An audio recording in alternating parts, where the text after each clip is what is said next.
Iran, Israel, America युद्धाचे पडसाद संपूर्ण जगभरात पाहायला मिळत आहेत. त्याची झळ सोलापुरात देखील बसली असून गॅसचा प्रचंड तुटवडा जाणवत आहे. गॅस सिलेंडर मिळणे अवघड झाले असून सणासुदीत नागरिकांना गॅस सिलेंडर घेण्यासाठी भटकंती करावी लागत आहे. सरकार यावर उपाययोजना करत नाहीये असे सांगत सोलापुरात वाव महिला संघटनेच्या वतीने गॅस सिलेंडरची अनोखी गुढी उभारून कोळसे वाटप करून निषेध व्यक्त करण्यात आला. सोलापुरातील पार्क चौकात ही अनोखी गुढी उभारण्यात आली.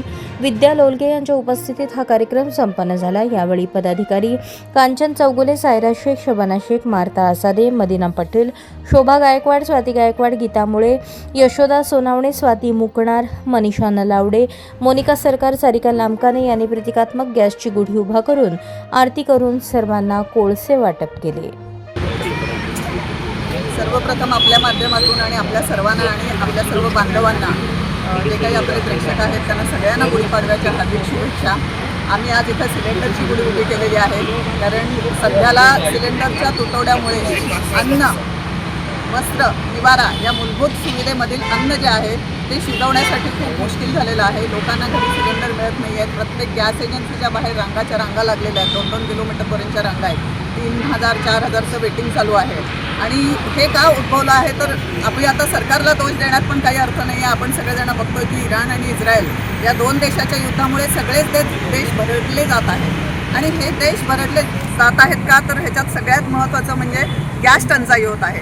आपण इतर कुठलीही टंचाई आपण सहन करू शकतो. एक वेळ पेट्रोल पंप नसेल, आपण घरात बसू, पेट्रोल पंप बंद असतील त्या, किंवा कोविडच्या पिरियडमध्ये आपण बघितलं सगळं काही बंद होतं. आपण सगळ्यांनी सहकार्य केलं, सगळेजण आपण घरी बसलो. परंतु त्यावेळेला सिलेंडर एकमेव आपल्याला कधीही त्याचा तुटवडा भासला नाही. पाहिजे तेव्हा पाहिजे तेवढे सिलेंडर आपल्याला मिळत होते. तर असाच या पद्धतीने यापुढेही सिलेंडर हे अत्याधिक गरजेचं साधन झालेलं आहे. सिलेंडरशिवाय माणूस जगूच शकत नाही, अन्न शिजवू शकत नाही.